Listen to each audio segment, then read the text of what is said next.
Juste petit rappel, hein, avec donc le France Paiement Forum, donc on a travaillé sur un position paper donc sur la sécurisation donc des paiements que vous avez donc dans votre sac, hein, les travaux donc portent sur le fait que avec la FNTC donc d'approfondir la question de la sécurisation donc et de la prévention des fraudes, de la fraude pardon des paiements scripturaux, notamment sur la problématique autour des paiements irrévocables en temps réel. Bon. Nul besoin de rappeler que la période actuelle et que le marché sont caractérisés par la numérisation généralisée des paiements. Bon, je passe sur le corollaire, bien évidemment. Hein, plus il y a de paiements, plus forcément les différentes formes de fraude apparaissent et imposent bien évidemment à l'ensemble de tous les acteurs de la chaîne de paiement, les PSP bancaires ou non bancaires, d'accroître les moyens de sécuriser les transactions. Depuis ce matin, on a vu, notamment avec la publication de ce magnifique package donc, du 28 juin de la Commission sur le paiement, le cash, bon, les énormes enjeux et challenges qu'il va y avoir donc, au niveau du marché européen des paiements. Bon, ces aspects-là vont bien évidemment impacter la sécurité électronique, et notamment la sécurité électronique des paiements. Et on arrive au final, finalement, avec un dilemme, d'un côté, ou même un paradigme, on peut ainsi dire, d'un côté, différents rulebooks, la réglementation, l'exigence des régulateurs, de l'autre côté, le TGV de la fraude, qui lui va toujours de plus en plus vite et qui est toujours on ne peut plus innovant. Alors, je citerai juste un chiffre, puisqu'il y a une publication donc d'un rapport de la BCE sur la fraude à la carte qui est sorti il n'y a pas très très longtemps. Alors c'est des chiffres qui s'arrêtent à 2021, mais c'est quand même intéressant de les regarder. Globalement, même si au sens de la puisque la volumétrie monte, même si au sens du pourcentage, le pourcentage baisse légèrement, la fraude au niveau du POS a fortement baissé. La fraude au niveau des automates a fortement baissé. Par contre, la fraude à la CNP, la carte non présente, elle, a augmenté au moins sur les 5 dernières années. C'est même 84% donc des fraudes qui sont sur des cartes non présentes. Et sur les 5 dernières années, de 2016 à 2021, ça a augmenté de 10%. Donc voilà, ça en dit quelque chose en tout cas sur les comportements.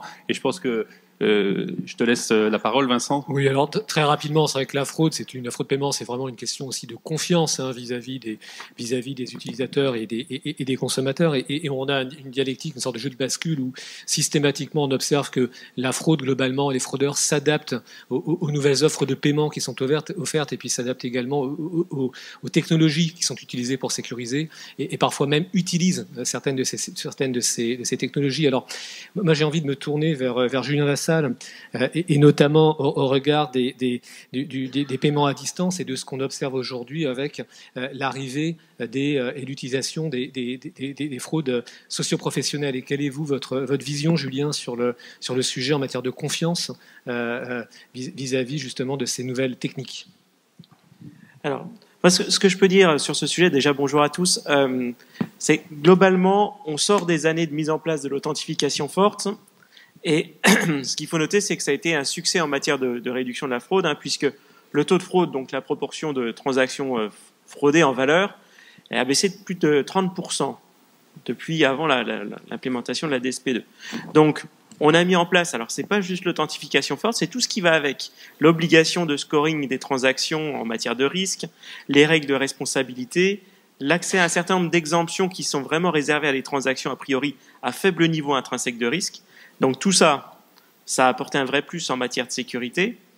C'est important aussi que les utilisateurs continuent à s'approprier tout ça, parce qu'effectivement, on voit encore des utilisateurs qui n'attachent pas aux outils d'authentification forte à distance la même importance que le code secret de la carte à puce, qui est bien rentré pour le coup dans les mémoires comme quelque chose qu'il ne faut pas divulguer, qu'il ne faut pas laisser traîner. Voilà, c'est un peu la même chose sur Internet. Il y a encore un petit peu de chemin pour que les consommateurs intègrent tout cela. Et effectivement, la réponse des fraudeurs, ça a été d'essayer de contourner cela, et devant la difficulté à aller attaquer frontalement la sécurité des paiements sur Internet, c'est de mettre en place des dispositifs de manipulation dans lesquels ils vont amener la victime à valider elle-même les paiements frauduleux. Donc c'est des techniques d'ingénierie sociale, de manipulation. Ça s'appuie sur de l'usurpation d'identité. Le fraudeur va se faire passer pour quelqu'un qui ne l'est pas, pour essayer d'exercer une emprise sur sa victime. C'est ce que dans le monde des entreprises, on connaît en fait depuis assez longtemps, puisque la fraude au président, c'est exactement ça. C'était je manipule le comptable de l'entreprise dans le but de faire émettre un virement de gros montants vers l'IBAN du fraudeur. Ce mode opératoire-là, il était finalement assez propre à la sphère professionnelle, et aujourd'hui, il s'est exporté sur la sphère grand public. Ce qu'il convient de noter, c'est que ces techniques de fraude n'ont pas permis aux fraudeurs d'atteindre le niveau de chiffre d'affaires, quelque part, qu'ils avaient précédemment. Donc, effectivement, le paquet des SP2, il a des effets. Maintenant, il faut qu'on arrive à continuer à rendre compliqué la vie aux fraudeurs pour éviter que ces types de fraudes qui contournent l'authentification forte, quelque part, n'aboutissent trop souvent. Merci Julien. Alors, en parlant effectivement donc de réglementation, et je crois qu'on a eu notre lot de réglementation, ou en tout cas d'informations sur ce sujet-là. Vous, Pascal Agosti, sur un aspect, on va dire, juridique, légal, qu'est-ce que vous pouvez nous dire sur cet aspect-là ? En fait, tout d'abord, je voudrais saluer toutes les personnes qui sont restées jusqu'au bout. C'est la première des choses. Je tiens à vous en remercier. Juste, il y a plusieurs choses que j'ai envie de dire. Je vais essayer de pas être trop long, promis. Première chose, de dire que il faut éviter les pourcentages. Les pourcentages, c'est quelque chose qui permet d'avoir une vision, etc. Enfin, en tout cas, c'est pas l'aspect que je préfère. Pour reprendre ce que disait Julien, j'ai lu dernièrement un arrêt de la Cour d'appel de Versailles du 28 mars 2023 qui nous parle exactement de l'authentification forte et de ce qui était arrivé à une pauvre victime qui avait été totalement arnaquée par une personne qui se faisait passer pour sa conseillère et avec le même numéro de téléphone. 4 virements qui ont été faits à partir de bénéficiaires qui ont été acceptés par la victime. Parce que, en confiance, c'est le mot qu'utilisait Vincent tout à l'heure, en confiance parce qu'il n'y avait aucun doute. Donc, authentification forte, la procédure d'authentification, elle était nickel. Qu'est-ce que vous croyez que le juge a dit ? Puisqu'il y a authentification forte, vous allez me dire, normalement, c'est pour la pomme de la victime. Pas du tout. Pas du tout. Ce que le juge a indiqué, c'est que, ok, il y a eu l'authentification forte, mais que la victime ne pouvait être que trompée. Alors là, vous allez me dire, mince, j'allais dire un gros mot, mince. Ça signifie donc que cette protection que la procédure d'authentification forte apportée à la banque ne fonctionne plus. C'est un cas d'espèce pour le moment. Quand on fait un petit peu une liste des décisions, honnêtement, ce que je suis en train de vous dire est une exception, mais de moins en moins. De moins en moins. Donc ça, c'est une première chose que je voudrais dire, c'est que la loi dit quelque chose, le juge dit autre chose. Il peut dire autre chose, en tout cas, et dans quel cas, je ne sais pas si on va se retrouver avec une cassation derrière, c'est pas encore sûr. Ça, c'est la première chose que je voulais dire. Ensuite, toute la journée, on a parlé du package finance numérique avec la DSP3, le règlement qui va avec, FIDA. On en a parlé également de l'euro numérique. Je vais vous parler d'autre chose. Parce que notre merveilleux petit millefeuille législatif, il y a une couche en plus qui avait été très bien vue par Hervé dans le cadre de ce qu'on a fait avec la FNTC, c'est IDAS 2. Vous allez me dire, mais qu'est-ce que ça vient foutre là-dedans ?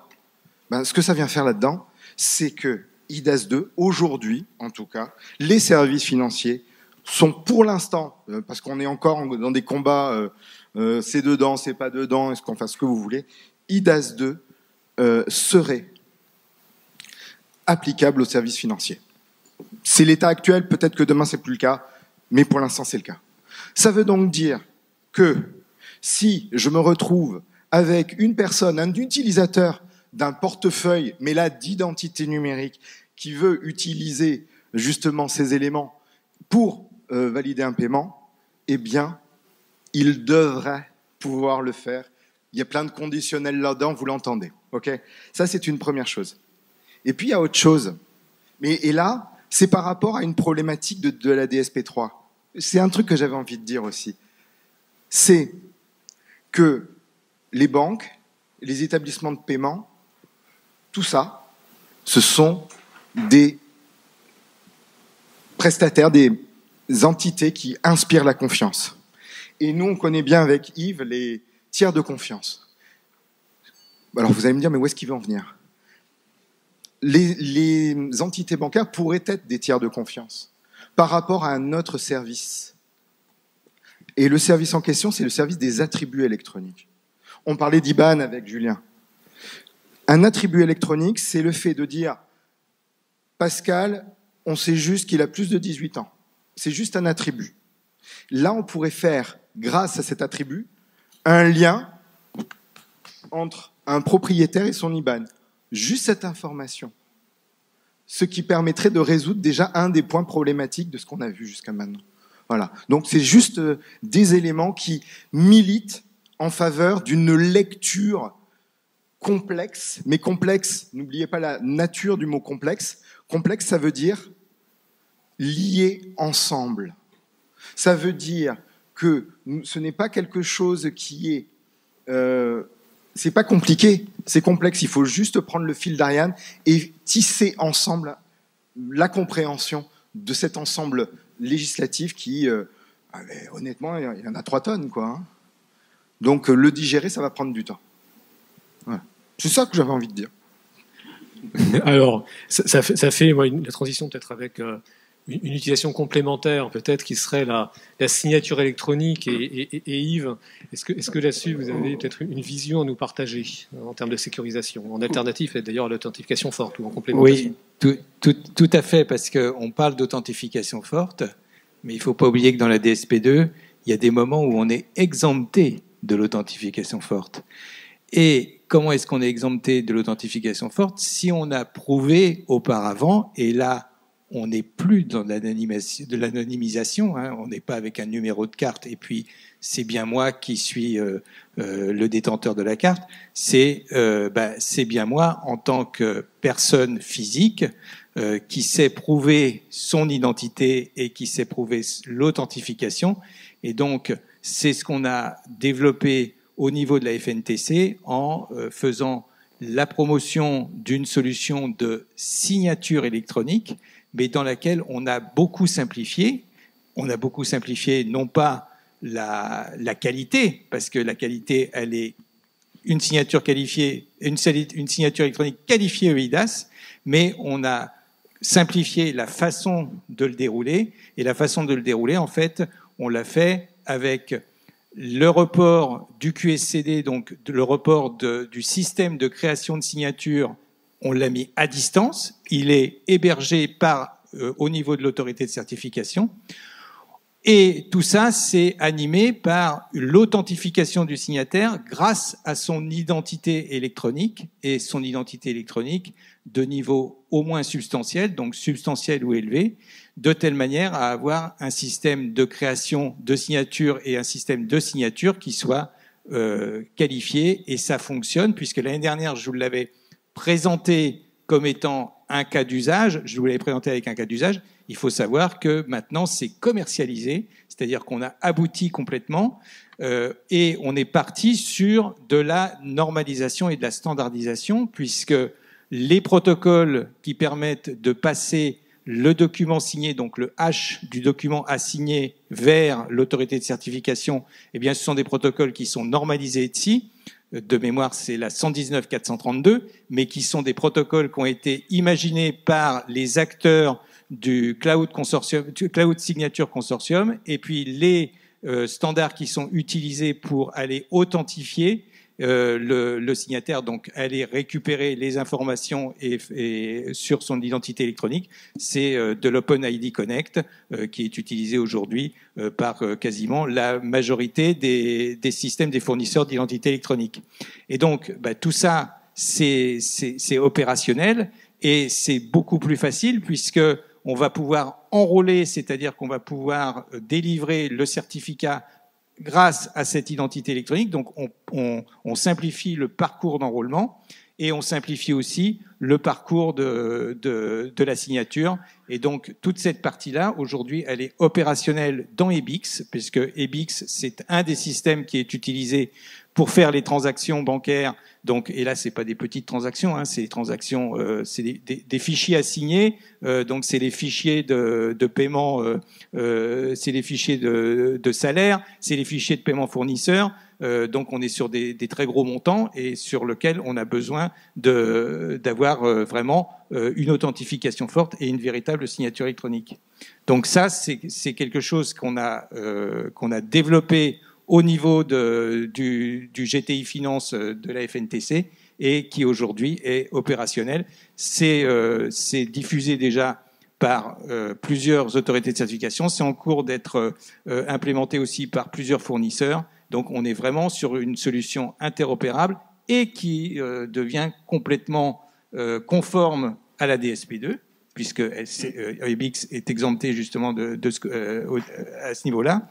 Et également, on est en train de travailler aujourd'hui pour que ça devienne aussi une solution qui soit un service qualifié dans le cadre de la révision EIDAS, puisque la signature électronique à distance devient aussi un service qualifié EIDAS et qui sera accessible depuis son portefeuille DIW d'identité, le nouveau portefeuille électronique.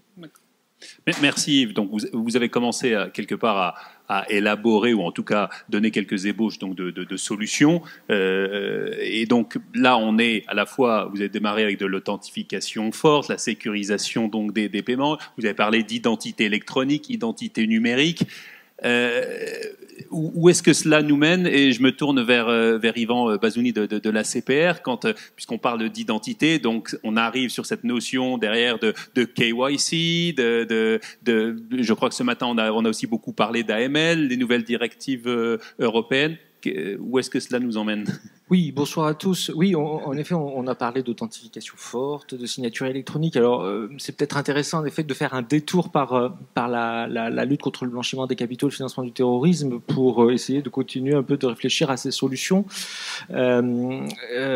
Alors, il faut changer un peu de prisme, parce qu'évidemment, quand on aborde la question sous l'angle de la LCBFT, on s'intéresse moins à l'opération de paiement que à la sécurisation de l'entrée en relation d'affaires avec le client et les modalités de la vérification d'identité.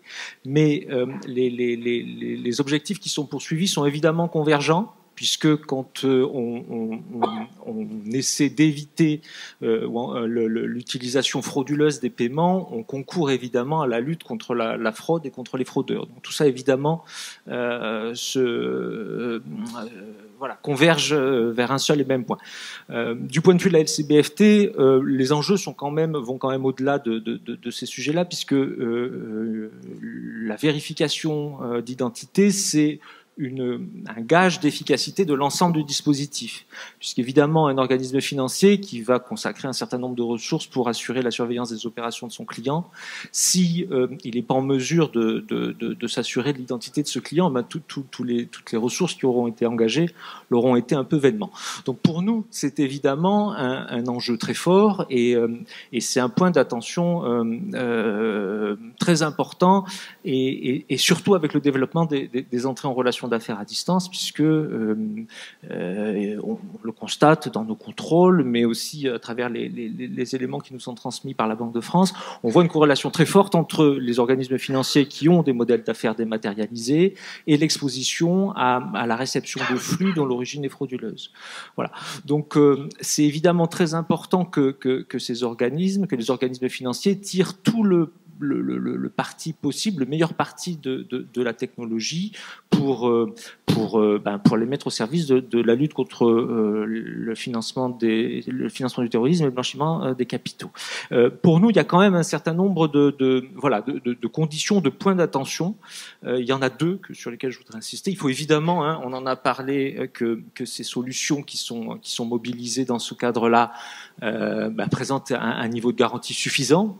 Donc en fait au moins équivalent à ce qui est fait dans le cadre d'une relation d'affaires en face à face avec un employé de banque ou d'un établissement de paiement qui est formé. Donc c'est ce qu'impliquent les niveaux d'exigence dont on parlait, qui sont substantiels ou élevés dans la typologie des niveaux d'exigence prévus par le règlement IDAS. Et puis un deuxième élément, un point d'attention très fort pour nous, c'est il faudrait privilégier des solutions technologiques qui sont encadrées au niveau européen, parce que on est confronté dans ces domaines-là à une question, un enjeu très fort de level playing field. Un établissement européen qui exerce une activité dématérialisée en France le fera par le moyen de la libre prestation de services, et il sera soumis dans ce cadre-là à la réglementation du pays d'origine. Or, évidemment, on le sait, c'est documenté depuis longtemps, il y a dans ce domaine des divergences dans les réglementations qui sont très importantes. Voilà, donc ça c'est un peu le cadre d'analyse dans lequel s'inscrit le cadre juridique de la LCB-IFT et des solutions qui sont offertes aux organismes financiers pour mettre en œuvre leurs obligations de vérification d'identité.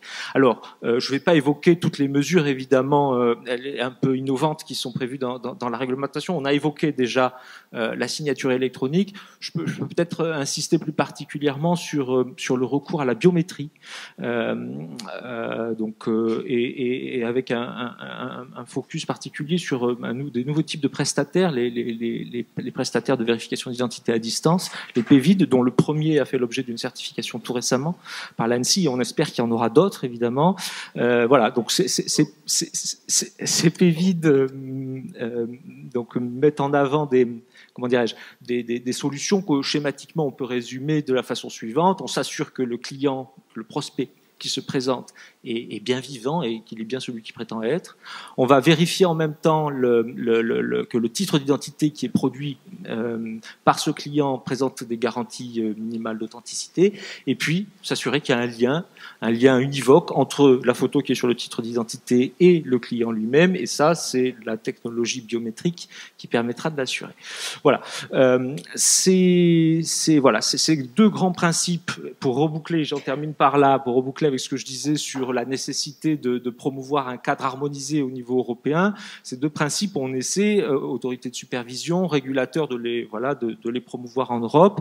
Et alors je ne vais pas rentrer dans le détail parce que je sais que le temps nous manque, mais je veux appeler votre attention sur les orientations de l'autorité bancaire européenne, sur les solutions de vérification d'identité à distance qui ont été publiées il y a quelques semaines et qui promeuvent le recours à ces solutions technologiques IDAS de niveau substantiel ou élevé, ou à défaut poussent un certain nombre de bonnes pratiques qui permettent de converger vers des standards à peu près équivalents. Voilà. Ce travail, il faudra aussi le faire dans l'enceinte européenne, dans le cadre des négociations du paquet AML6, hein, vous le savez, le paquet réglementaire en matière de lutte anti-blanchiment qui est en phase de trilogue actuellement. Et là, le débat entre le Parlement et le Conseil ne s'est pas encore noué sur ces questions-là. Ce qui est certain, c'est que le texte européen a vocation à promouvoir les solutions EIDAS. Par contre, le débat reste ouvert sur le niveau de certification. Le Parlement souhaite imposer un niveau élevé quand le Conseil maintient, comme c'est le cas dans le droit français, la possibilité de recourir à des solutions de niveau substantiel. Et puis, il y a aussi toute la question de est-ce qu'on peut ou pas autoriser des solutions qui, sans être certifiées au niveau IDAS, le sont par des autorités nationales type ANSSI et qui le sont au regard de standards équivalents à la réglementation IDAS. Voilà. Donc ça, c'est le chantier qui attend le régulateur pour les semaines, peut-être les jours qui viennent. Alors vous avez fait référence à l'AML, et l'AML, il y a deux grands flux de valeurs. Hein. Il y a la valeur, le flux d'identification du client, et puis de la contrôle de la relation d'affaires, et puis il y a aussi la partie monitoring, qui est la surveillance. Vous avez cité aussi la partie biométrie. Alors, je pense que la partie identification, elle est plus peut-être côté biométrie palmaire, mais je me tourne vers Yves à nouveau. Côté biométrie numérique, sur une partie peut-être de surveillance du comportement de paiement, est-ce que ça ne pourrait pas être une manière aussi de sécuriser quelque part l'instrument ? Alors là, oui, il pourrait y avoir effectivement des applications, Et c'est pour ça que au niveau, alors j'ai plein de casquettes, mais dans une de mes casquettes, je suis aussi le président du comité stratégique du numérique à l'AFNOR, qui est la représentation française de la normalisation internationale. Et on travaille justement sur cette partie-là. On y a travaillé aussi en contribution avec les projets de loi sur lesquels on pourrait utiliser des systèmes de reconnaissance faciale, de reconnaissance et après de reconnaissance du vivant, de reconnaissance aussi des émotions, ce qui a donné en fait aussi les propositions de projets de loi et de loi sur le 2024 pour les Jeux Olympiques. Et effectivement, toute cette partie-là, au niveau des propositions et au niveau des normes internationales, pourrait très bien après être utilisée dans le monde des paiements. Et donc, c'est quelque chose qu'il faut suivre et c'est vraiment quelque chose qui va nous ouvrir d'autres perspectives. Merci Yves. Donc, dans cette lignée de poursuivre cette aventure de sécurisation de tous les éléments, et je crois que c'est Pascal qui avait commencé à aborder, de dire pourquoi quelque part on prendrait pas cet attribut, par exemple au niveau des banques en tant que tiers de confiance. Donc en fait finalement on est en train de se dire, en fonction du moment où on est dans une transaction ou dans un schéma d'enrôlement, on aura besoin à un instant T d'un certain nombre d'informations qui devront être sécurisées et que si on les sort de leur contexte, finalement, elles n'ont plus de valeur intrinsèque. Quand on dit ça, on parle de tokenisation quelque part. Et donc, dans ce cas-là, je me retourne vers Thomas Donien. Avantage, inconvénient, bonne piste, mauvaise piste? Non, ce qui est intéressant avec la tokenisation, ça a été évoqué à un moment donné au moment de la blockchain, typiquement. La tokenisation, c'est la sécurisation d'une information. D'accord? Donc, on va sécuriser. Quand le flux va passer, il est sur cet aspect-là sécurisé. Tout à l'heure, c'était évoqué en fait pourquoi est-ce qu'on ne tokenisait, on ne mettrait pas sous token l'IBAN. Ça a été évoqué. C'est effectivement un élément absolument fondamental. Et puis, ça rejoint quand même une réglementation, encore une, sur PCI.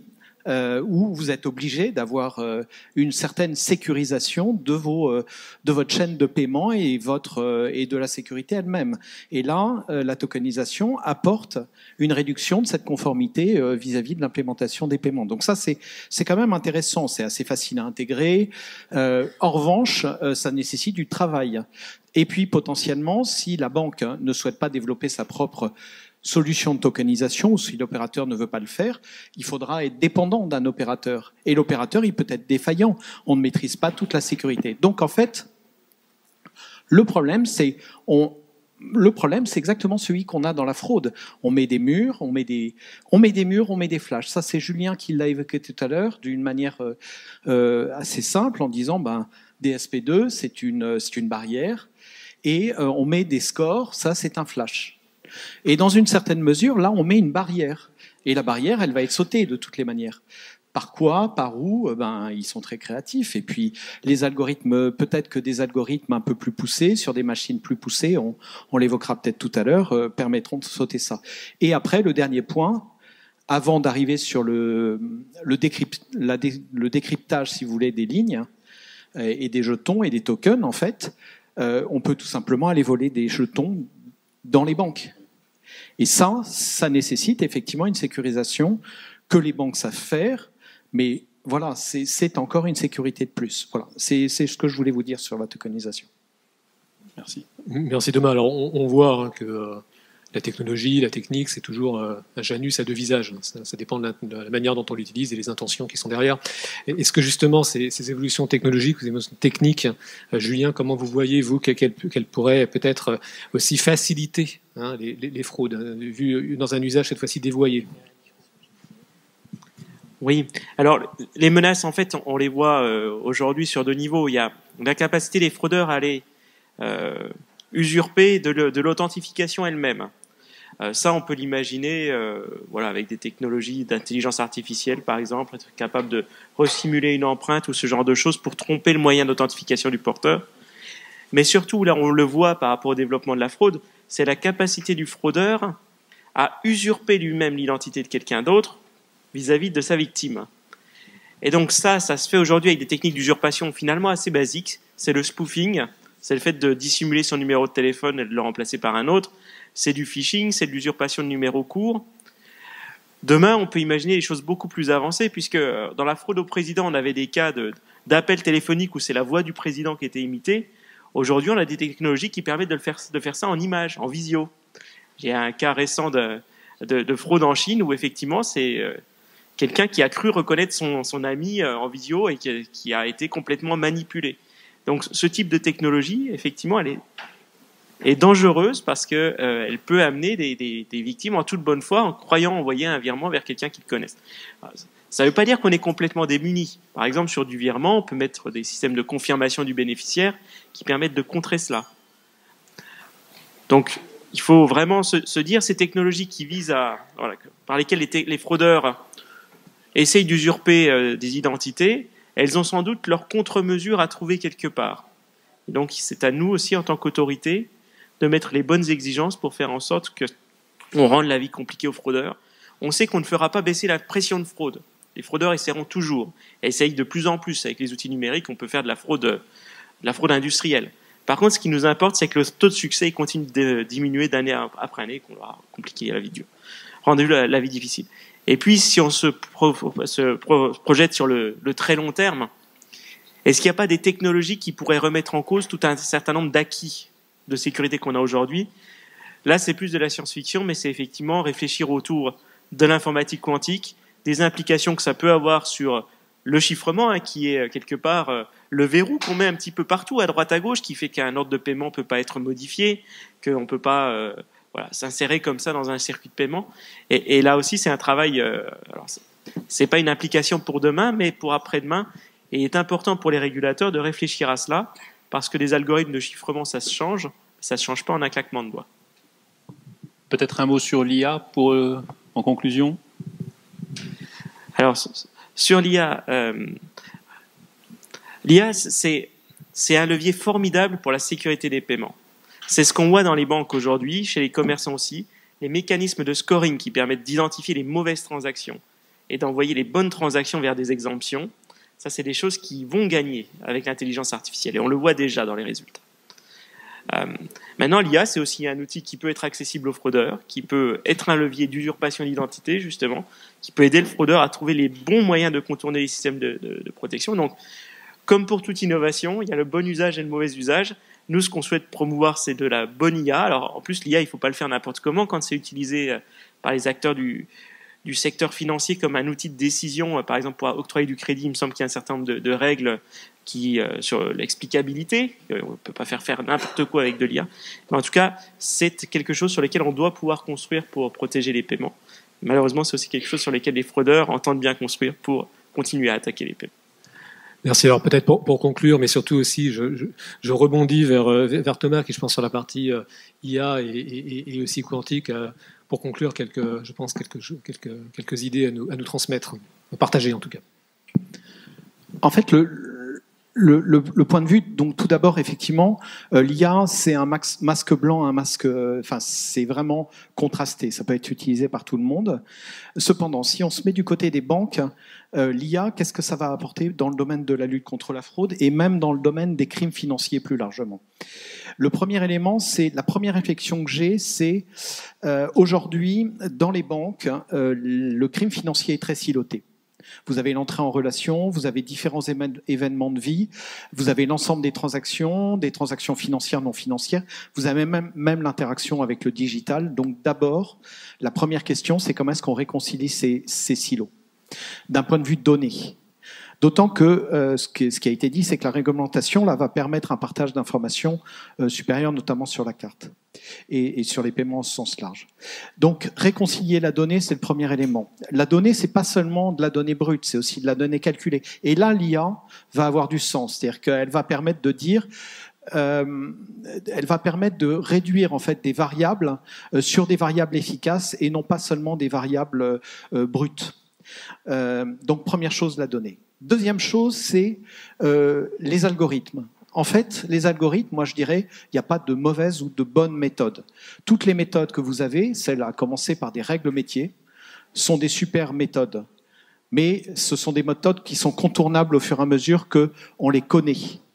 À partir de là, il y a un deuxième élément, c'est cette vision d'approche multipolaire, permettant un prisme, un petit peu à la manière permettant la convergence d'un prisme pour avoir la lumière blanche du score pas parfait, parce que heureusement,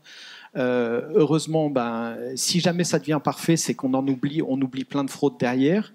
Donc effectivement, pour avoir un score le plus net possible et le plus propre possible. Quand je dis propre, c'est rentrer dans les magic quadrants. Vous avez faux positif, vrai positif, faux négatif, vrai négatif. C'est quand même bien d'être vrai négatif et vrai positif. Les deux autres sont à bannir, en fait, dans une certaine mesure. Donc, effectivement, il n'y a pas de mauvaise méthode. Il faut prendre toutes les méthodes possibles que l'on a.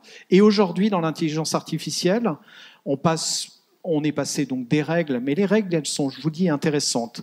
Mais il faut aussi le coupler avec du machine learning. Et peut-être que le machine learning, qui est assez explicable, est encore intéressant. Et ensuite, vous avez des choses beaucoup plus intéressantes avec le deep learning, où vous avez même des auto-apprentissages de deep learning. Je ne sais pas si vous avez vu le jeu de Go, mais le jeu de Go, il n'aurait jamais gagné, la machine. Elle n'aurait jamais gagné si elle n'avait pas joué contre elle-même et si elle n'avait pas appris contre elle-même.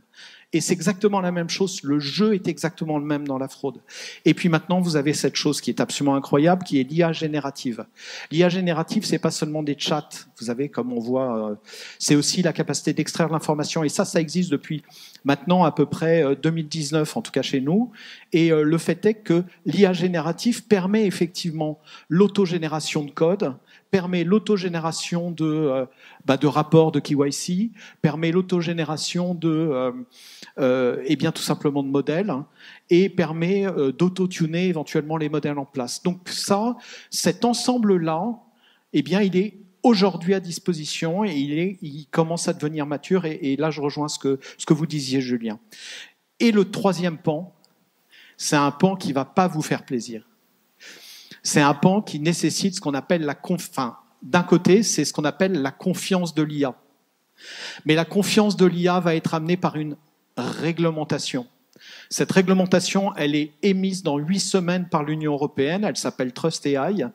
Dès qu'il y aura un algorithme qui va bloquer une transaction et que le client n'est pas content qu'on lui ait bloqué, il va falloir il est en droit de demander une justification. Bon, il faut déjà que ça passe dans le droit français. Là, je me retourne vers mon... Mais dans le principe, c'est ça qui va se passer. Donc là, aujourd'hui, les plateformes d'IA que l'on propose aujourd'hui sur le marché, c'est une donnée consistante, des plateformes d'IA très puissantes et la capacité de gouverner cette IA pour permettre de répondre à la réglementation, notamment qui est à venir, mais c'est aussi pour être éthique dans son IA. Voilà, c'est ce que je voulais vous dire. C'était moi qui concluais, là, j'ai l'impression. Hein. Oui. C'était très bien, voilà. Peut-être pour terminer. En tout cas, merci à tous. Et je vous rappelle qu'il y a un excellent position paper, donc à lire et relire. Et relire, voilà. Et apprendre par cœur, on fera l'interrogation l'année prochaine.